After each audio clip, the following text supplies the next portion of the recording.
Hello and welcome to this Monday edition of Beer Bros. Today and the rest of the week, we try something completely different.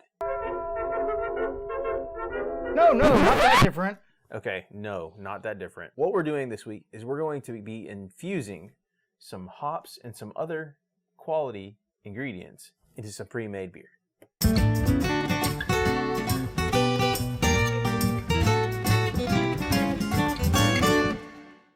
Okay, the first thing that we're going to do is take one of our growlers and sample the beer in it.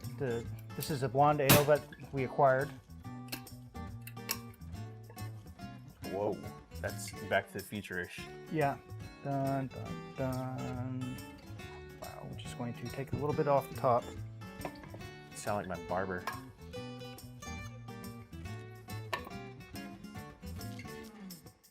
Okay.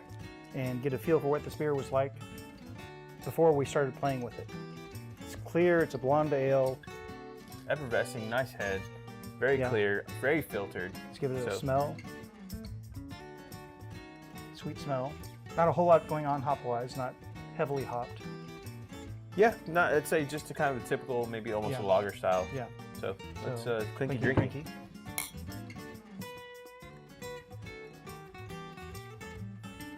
Okay. So it's not bad.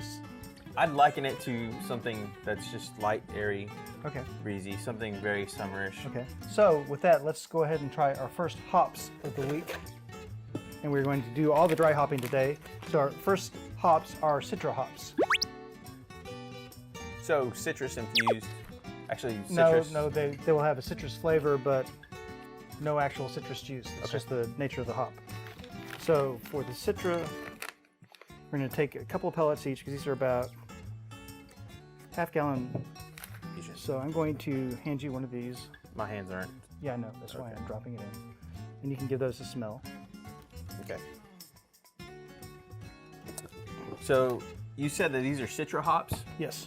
That's extremely citrusy, more along the lines of an orange. Okay. So orange peel, lemon peel, lemon zest. See if you can something along those lines. Go ahead and open up that growler for me. Okay. Maybe. Okay. All right. And I'm going to go ahead and drop in a small handful of the Citra hops. I think it's about maybe 2 or 3. You don't need a whole lot. I think Keith said earlier that the whole bag will do 5 gallons. 5 gallons. So you just need a few if you're doing a growler or something small if you want to test it out. So we put that in there and we're going to let it go for a while. So for our second hops of the week we have...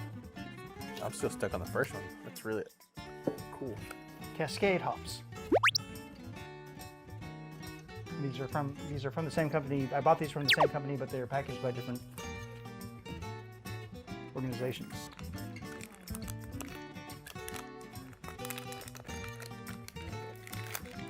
Those.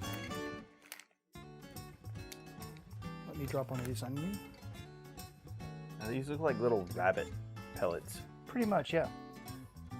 Now what I'm going to do, I'm going to go ahead and crush it up a little bit so I can get a little bit better of a smell and description for you guys, because these are awfully similar. And these are the kinds of hops that you will see in a lot of the West Coast IPAs. Okay, this one is, it still has a hint of citrus in it, but I get a little bit more pininess out of this as well. Yeah, these should be both very resiny. So I'm going to drop these in. Okay, and in these hops, I think that Sean from Everyday Aficionados would say that this is the dankness. Yes. So it's a lot of that coming through. Be careful of that when you go home. Okay. For our third hops, we will be doing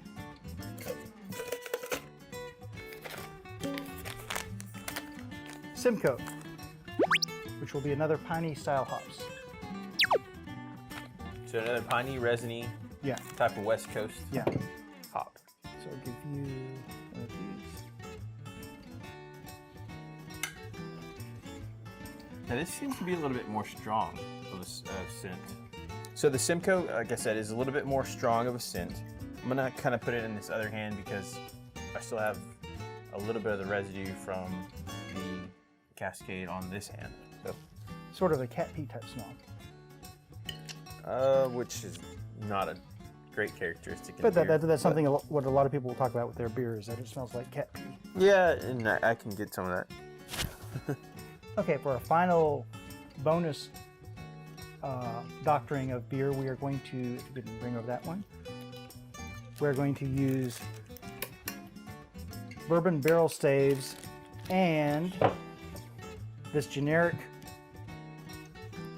coffee shot of espresso.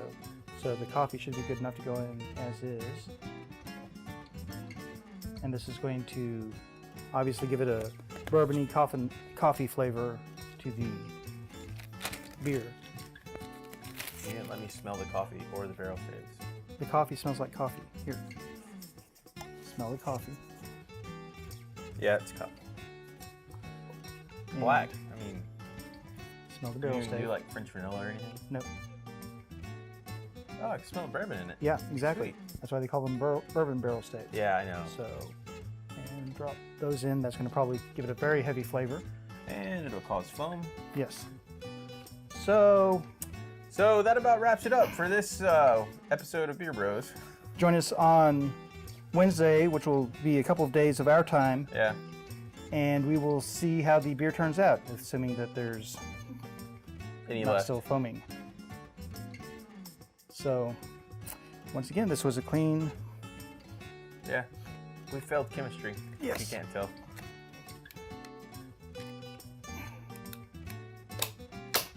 Until then, Beer Bros out.